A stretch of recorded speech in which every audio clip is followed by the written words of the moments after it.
বিয়ের প্রায় ৭ বছর পর এই প্রথম প্রতীকের সাথে বাইরে ঘুরতে এসেছিল মিষ্টু। জীবনের প্রথম পাহাড় দেখে ও বিহ্বল হয়ে গিয়েছিল। পাক খেয়ে খেয়ে গাড়িটা যত উঁচুতে উঠছিল, ওর মনে হচ্ছিল ওই বরফের চূড়োগুলোই স্বর্গ। মনে হচ্ছিল আর একটু পরেই ওই স্বর্গে ও উড়ে বেড়াবে। আসলে প্রতীক একটু ঘরকুনো, আর ওর একা রোজগারে শ্বশুর শাশুড়ি ননদ দেওর আর নিজের দুটো বাচ্চার সংসার টানতে টানতে ও হাঁপিয়ে উঠত। বিয়ের পর একবার গ্যাংটকে যাবে কথা হয়েছিল, কিন্তু সেই সময় শ্বশুরের হঠাৎ করে হার্ট অ্যাটাক করায় সেটা আর যাওয়াই হয়নি। তারপর রিয়া আর রোহন হলো। এরপর ওদের বড় করা সংসারে আর 5টা ঝামেলা সামলে প্রতিকার ওকে নিয়ে কোথাও যেতে পারেনি। মিষ্টুর খুব ইচ্ছে ছিল পাহাড় দেখার। আজন্ম কলকাতায় বড় হয়ে কোনোদিন পাহাড় দেখেনিও। বাবার বাড়ি যে 21টা বছর কাটিয়ে এসেছিল, তাতে মাত্র 2বার পুরী, একবার দীঘা আর একবার সুন্দরবন ঘুরতে গিয়েছিল মিষ্টু। আর স্কুল থেকে একবার শান্তিনিকেতন গিয়েছিল সে। বড়দির বিয়ে হয়েছিল ও যখন 11 ক্লাসে। বছর বছর তুহিনদা বড়দিকে কত জায়গায় ঘোরাতো, আর বড়দি বাপের বাড়ি এসেই কতগুলো অ্যালবাম আর গল্পের ঝুলি নিয়ে বসতো। মিষ্টু আর মিঠি বড়দের গল্প শুনে স্বপ্ন দেখত তারাও একদিন বিয়ের পর এভাবেই ঘুরবে বরের সাথে। দিদির গল্প শুনে ভবিষ্যতের সুখ স্বপ্নে বিভোর হয়ে যেত ছোট 2 বোন। মিঠি মিষ্টুর থেকেও 2 বছরের ছোট। প্রতীকের সাথে মিষ্টুর বিয়েটাও হঠাৎ করেই ঘটে যায়। বর্ধমানে বড়দি শ্বশুরবাড়ি ঘুরতে গিয়েছিল ও কলেজের পরীক্ষার পর। তুহিনদার বন্ধুর পিস্তুত ভাই প্রতীক, ওর বিয়ে ঠিক হয়েছিল বর্ধমানে দিদির এক মামাতো ননদের সাথে। বিয়ের 4 দিন আগে সেই ননদ মামুন নিজের পছন্দ করা ছেলের সাথে পালিয়ে গিয়েছিল। এদিকে ছেলের বাড়ির মাথায় হাত, সব ব্যবস্থা হয়ে গেছে। আত্মীয়রা আসতে শুরু করেছে। ওরা সবাইকে ধরেছিল একটা বিবাহযোগ্য মেয়ে জোগাড় করে দিতে। 3 মেয়ের বাবা অজয়বাবুকে তার বড় মেয়ে যখন ফোন করে প্রস্তাবটা দিয়েছিলেন, উনি এটাকে ভগবানের আশীর্বাদ ভেবে নিয়েছিলেন। এক রাতের মধ্যেই জামাইকে নিয়ে উনি সব ব্যবস্থা পাকা করে ফেলেছিলেন। প্রতীক সম্বন্ধে খোঁজ খবর বড় জামাই আগেই নিয়ে রেখেছিলেন। তাই ওই তারিখেই মামনের বদলে মিষ্টুর সাথে বিয়ে হয়ে গিয়েছিল প্রতীকের। বিষ্টুর মনে একটু কিন্তু ছিল। সেভাবে বাজার হাট কিছুই হলো না। মায়ের গহনা যা ছিল তা থেকেই ওকে হাতে কানে গলায় মোটামুটি সাজিয়ে বাবা ওকে সম্প্রদান করেছিলেন। শ্বশুরবাড়ি চন্দননগর হলেও বর্ধমানে বসেই বিয়ে হয়েছিল, কারণ প্রতীকের বাবা সবাইকে বলেছিলেন বর্ধমানের মেয়ে, মেয়ে যে বদলে গেছে তা আর সবাইকে নতুন করে জানাতে চাননি উনি। তাই মিষ্টুর বেহালার বন্ধুরা, পাড়া প্রতিবেশী কেউই যায়নি ওর বিয়েতে। বাবারও তেমন কোনো খরচ হয়নি ওকে পার করতে। ভবন ক্যাটারার সব তো ঠিক হয়েই ছিল মামনের। জীবনের নাগতুলায় মামনের বদলে মিষ্টু পার হয়ে গিয়েছিল এভাবেই। মিষ্টু ওই একঘেয়ে জীবন থেকে বেরিয়ে এক নতুন জীবনে গিয়েছিল মনে অনেক আশা নিয়ে। কিন্তু বিয়ের পর বুঝেছিল সবার জীবন বড়দির মতো হয় না। বড়দি ছিল টোনাটুনির সংসার। 5 বছরেও ওদের মাঝে তখনও কোনো নতুন অতিথি আসেনি। অথচ তাই নিয়ে বললে ওরা বলতো ওরা এখনই চায় না কারোর দায়িত্ব নিতে। ওদের মাথার ওপরও কেউ ছিল না। তুহিনদের রেলের চাকরির সুবাদে ওরা পাশ পেত আর প্রচুর ঘুরত। সেখানে মিষ্টুর দেওর আর ননদ কলেজে পড়ছিল। শ্বশুর প্রাইভেট কোম্পানি থেকে রিটায়ার্ড। শাশুড়ির হাতে সংসার। একমাত্র ওর বরের রোজগারে এত বড় সংসারটা চলত। গড়িয়ার একটা কলেজে পড়াতো প্রতীক। সকাল 7টার মধ্যে সেদ্ধ ভাত খেয়ে বেরিয়ে যেত সে। বিকেলে একটা কোচিংয়ে পড়িয়ে রাত 9টা থেকে 10টায় বাড়ি ফিরত রোজ। তার পেছন পেছন সকালে দেওর আর ননদও কলেজে যেত। তবুও মিষ্টুর মনে কোনো দুঃখ ছিল না, কারণ এ বাড়ির সবাই তাকে আপন করে নিয়েছিল। দেওর আর ননদ বৌদিমণিকে চোখে হারাতো। সব খুনসুটি তার সাথে, কোনো কিছু তাকে না দিয়ে খেত না। অন্যদিকে শাশুড়ি ছিলেন মাটির মানুষ, আর প্রতীক ছিল সত্যিই ভালো মানুষ। আদরের সোহাগে ওকে ভরিয়ে তুলেছিল। বাতাসিয়া লুপে দাঁড়িয়ে এক মনে পাহাড় দেখছিল মিষ্টু। হঠাৎ দেখা ছোটবেলার বান্ধবী আইভির সঙ্গে। কলেজের পর আর দেখাই হয়নি ওর সাথে। আনন্দে দুজনের চোখেই জল এসে গেছিল। আইভি নিজের বরের সাথে আলাপ করিয়েছিল। ওর বর শুভম কোনো মাল্টিন্যাশনাল কোম্পানির ম্যানেজার। ওদের একটি মেয়ে টায়রা, 3 বছরের ছোট্ট পুতুল একটা। শুভমের নেশা ফটোগ্রাফি, সে ফটো তুলতে এগিয়ে গিয়েছিল। প্রতীকও দূরে একটা স্টলে কিছু কিনতে ব্যস্ত। আইভির কথা শেষই হতে চায় না আর। ও যাদবপুরে থাকে, বারবার করে যেতে বলেছিল মিষ্টুকে, নিজের ফোন নম্বর দিয়েছিল। মিষ্টুর নিজের ফোন নেই শুনে অবাক হয়েছিল। আরও অবাক হয়েছিল মিষ্টু জয়েন্ট ফ্যামিলিতে সবাইকে নিয়ে থাকে শুনে। মিষ্টু ছেলে মেয়েকে দাদু ঠাম্মার কাছে রেখে এসেছে শুনে ও 1 মিনিট শুধু তাকিয়েই ছিল ওর দিকে। ও চলে যাওয়ার পর মিষ্টু ভাবছিল, আইভিরা একসময় খুব আর্থিক কষ্টের মধ্যে বড় হয়েছিল, এখন ওর অবস্থা বেশ ভালোই মনে হলো। কলকাতায় ফিরে আইভির সাথে যোগাযোগটা রেখেছিল মিষ্টু। একদিন প্রতীক কলেজ যাতায়াতের পথে ওকে পৌঁছে দিয়েছিল যাদবপুরে। আইভি ঝাঁ চকচকে ফ্ল্যাটে আধুনিক জীবনযাপনের সব রকম বিলাসিতার উপকরণ মজুত। মেয়ে পড়ে ডে বোর্ডিংয়ে, শুভম সে সময় ট্যুরে।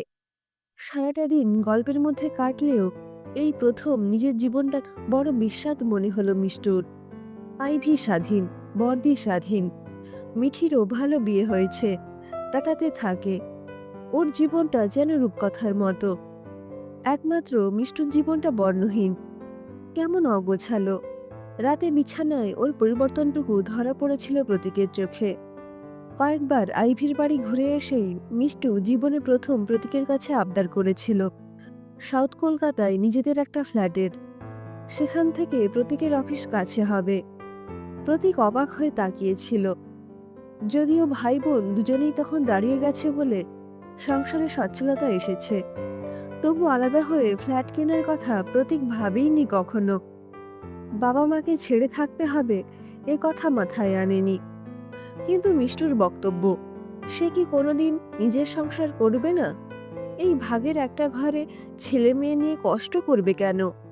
প্রতীকের কলেজের কাছে থাকলে প্রতীক বাচ্চাদের সময় বেশি দিতে পারবে, ওখানে ভালো স্কুলে বাচ্চারা পড়বে। আসলে প্রতীক বোঝে, এখন আর মিষ্টুকে বোঝানো যাবে না। কয়েকদিনের মধ্যেই মিষ্টু আইভির সাহায্যে ফ্ল্যাটের খোঁজ শুরু করে।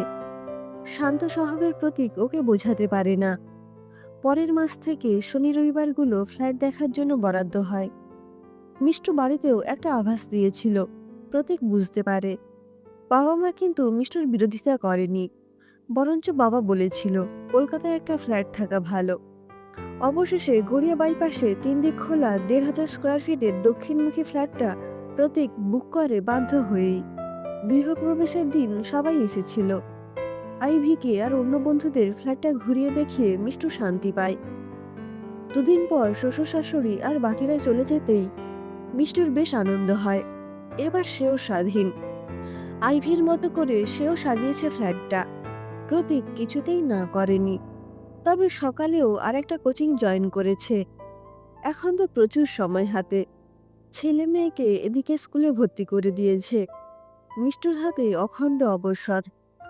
আইভির মাধ্যমে আরো কয়েকজন বন্ধুর সাথেও যোগাযোগ হয়েছে মিষ্টুর।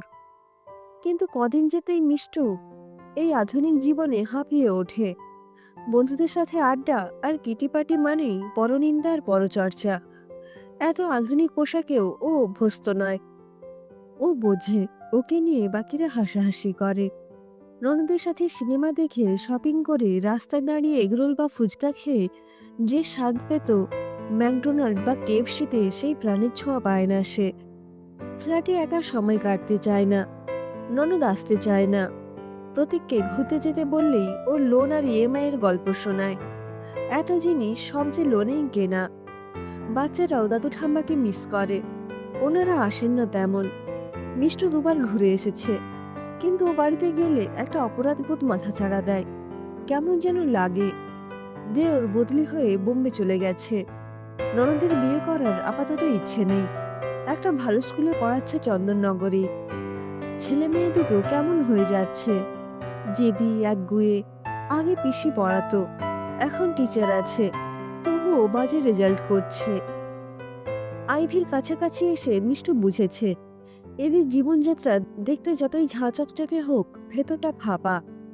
আরেক বন্ধু রুমি বলেছিল শুভম আর আইভির মধ্যে বনিবনা নেই। মেয়ের কথা ভেবে ওরা ডিভোর্স করেনি। শুভম ট্যুরের নাম করে অন্য কারোর সাথে থাকে। মিষ্টুর ভালো লাগে না এসব শুনতে। সবাই কেমন যেন মেকি। একদিন সাউথ সিটিতে রুমির বরকে দেখেছিল অন্য একটি মেয়ের সাথে ঘনিষ্ঠ হয়ে ঘুরতে। সেদিন থেকে মিষ্টুর প্রতীকের দিকে বিশেষ নজর দিয়েছে। এদিকে প্রতীক কোচিংয়ে পড়িয়ে রোজ রাত করে ফেরে। দুদিন মিষ্টু অটো করে কোচিংয়ে গিয়ে দেখেও এসেছে যে প্রতীক আছে কিনা। এভাবে একটা বছর কাটতেই হাঁপিয়ে উঠেছে সে, অথচ মুখ ফুটে বলতে পারে না প্রতীককে। সেদিন সকালে রুমি ফোন করে আইভির খবরটা দিয়েছিল। পিয়ারলেস হাসপাতালে গিয়ে মিষ্টু যখন পৌঁছলো, সব শেষ। ফ্রাস্ট্রেশন থেকে বিষ খেয়েছিল আইভি। 5 বছরের মেয়েটা প্রতিবেশীদের কোলে। শুভম কয়েক মাস ফেরে না। দিল্লিতে এক পাঞ্জাবি মেয়েকে নিয়ে থাকে কানাঘুষো। খরচাও দিত না বউ মেয়ের। এসব শুনতে আর ভালো লাগছিল না মিষ্টুর। কেমন একটা ভয় মনের ভেতর। এই আইভির জীবনকে একদিনও হিংসে করেছিল। কত সুখী মনে হতো ওকে। হাসপাতাল থেকে একা চন্দননগর ফিরেছিল সোজা। মেয়ে আর ছেলে ফাইনাল পরীক্ষা শেষে থাকতে এসেছিল কয়েকদিন আগেই। প্রতীককে চলে আসতে বলেছিল শুধু। শ্বশুর শাশুড়ি ওকে এভাবে দেখে অবাক। কোনো কথা বলেনি মিষ্টু। বহুদিন পর মন খুলে কেঁদেছিল শাশুড়িকে জড়িয়ে। ননদের কোলে মাথা রেখে শুয়েছিল সন্ধে। ছেলে মেয়েও খুব খুশি মা চলে আসায়। দুদিন এভাবেই কেটে গেল। প্রতীক দুবার উসখুস করছিল ফেরার জন্য। মিষ্টু আর ওর বোন বসে বাতাবি লেবু মাখা খাচ্ছিল। বাচ্চারা বাইরে খেলছে। প্রতীক যাওয়ার কথা তুলতেই মিষ্টু জানিয়ে দেয় সে আপাতত যাচ্ছে না। প্রতীক বলে, কিন্তু বাচ্চাদের স্কুল আর আমার কোচিং এসব? মিষ্টু বড় বড় চোখ করে বলে, সব আমায় বলতে হবে নাকি? কলকাতায় ফ্ল্যাট একটা সম্পত্তি। আপাতত ফ্ল্যাটটা ভাড়া দিয়ে দাও। টিভি ফ্রিজ সব নিয়ে এসো এখানে। ভাইয়ের ঘরটা তো এখন খালি। আর ছেলে মেয়েকে এখানে ভর্তির দায়িত্ব তোমার বোনের। সবে তো বছরের শুরু। আর এত বছর যেভাবে অফিস করেছ, মোট কথা ওখানে আর আমি যাচ্ছি না। প্রতীকের বহুদিন পর বউকে সেই প্রথম দিনের মতো আদর করতে ইচ্ছে করে। বোন উঠে পাশের ঘরে চলে গেছে ততক্ষণে। মিষ্টুর মনে হয় জীবনটা সত্যি এক আজব নাগরদোলা।